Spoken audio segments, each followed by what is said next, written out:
تو نکلے، اور تو اب بھی کہ اب میں گزر میرا وہاں ممکن نہیں نہ تو جبریل نے کہا اور تو نے نہ ہی سیکھی ہے۔ تو دنیا میں کچھ ایسے لوگ بھی ہوتے ہیں کہ جنہوں نے ہر دعوت خیر پر نہ ہی سیکھی ہے، کوئی بات کو آگے کسی نے کہا نہ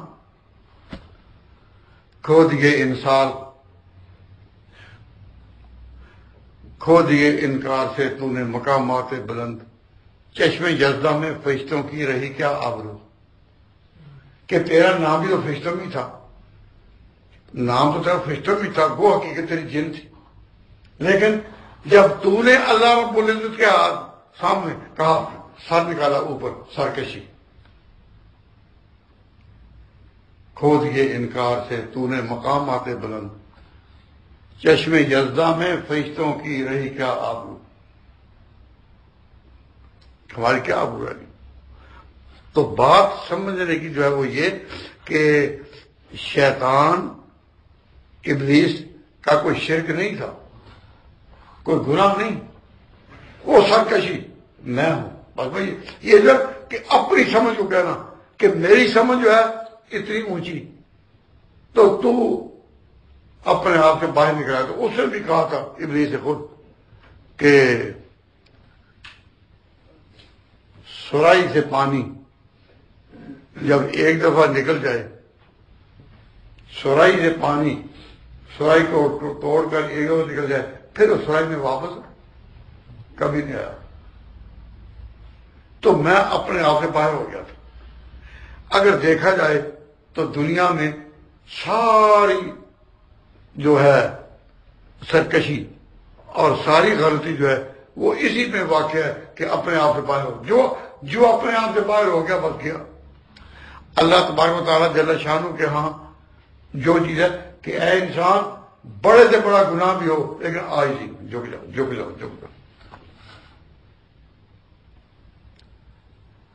جھک جاؤ۔ اور روایات سے آتا ہے کہ نبی پاک صلی اللہ علیہ وسلم کے پاس جب جبریل حاضر ہوتے تو کوئی ذرا بات ہوتی تو اشارہ کرنا ہوتا، جھک جاؤ۔ اور نبی پاک صلی اللہ علیہ وسلم نے جو کمال پایا وہ جھکنے سے۔ اللہ تبارک و تعالیٰ کے حضور اللہ تعالیٰ ارشاد فرماتے ہیں کہ جو شخص گمراہ اس کو ہدایتیں ملے گی وہ یذرہم، اللہ تعالیٰ پھر ان کو چھوڑ دیتا فی طغیان، کہ اب تم سرکشی میں ساری عمر، آخر ایک دفعہ تو مرنا ہی ہے نا، آخر ایک دن تو مرنا ہے، لیکن اب ساری عمر تم سرکشی میں ہی دھکے کھاؤ گے۔ جس طرح طوفان آ رہا ہو اور پانی اس طرح چلتا ہے، اس طرح دریا اچھلتے ہیں، ساری زندگی اسی طرح تڑپتے پھرو گے، لیکن سکون نہیں ملے گا۔ وہ یہ سزا ہے کس کی؟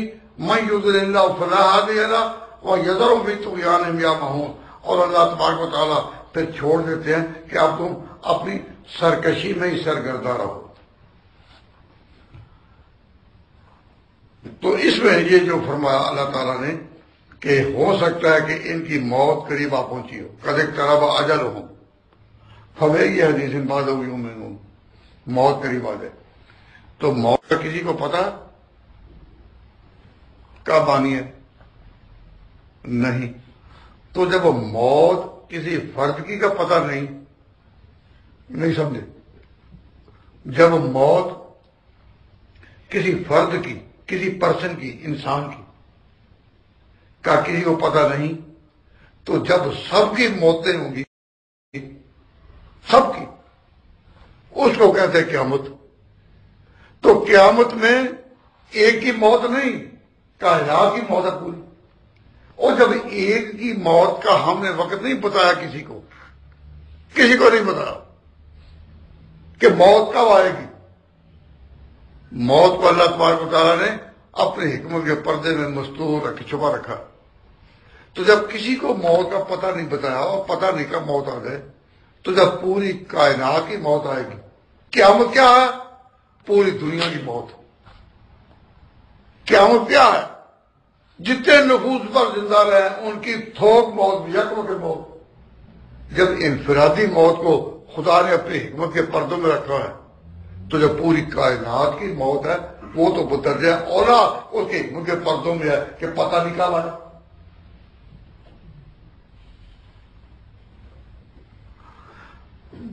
تو اس سے قرآن کریم سے یہ اشارہ ملتا ہے، یہ قد اقترب اجلہم، ہو سکتا ہے کہ انہیں موت قریب آ لگی ہو۔ اس کے بعد یہ آیت آئی ہے یسألونک عن الساعۃ ایان مرساہا، کہ قیامت کا لنگر کب ڈالا جائے گا۔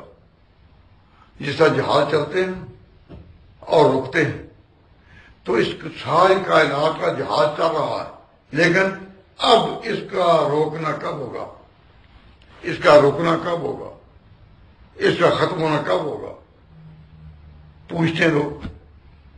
تو اے پیغمبر ان کو کہہ دو کہ یہ اللہ ہی نے اپنے پاس علم رکھا اس کا۔ تو اب دیکھیے نا، جب کوئی بوڑھا ہو جائے تو بوڑھے ہونے کے بعد آگے کیا ہے؟ آگے کیا ہوتا ہے؟ جو بوڑھا ہو جائے آگے انتظار سوائے موت کا کسی چیز کا ہے؟ بچپن کے بعد تو انتظار ہے لڑکپن کا، لڑکپن کے بعد انتظار ہے جوانی کا، جوانی کے بعد انتظار ہے بڑھاپے کا، اور بڑھاپے کے بعد انتظار کس کا؟ موت کا۔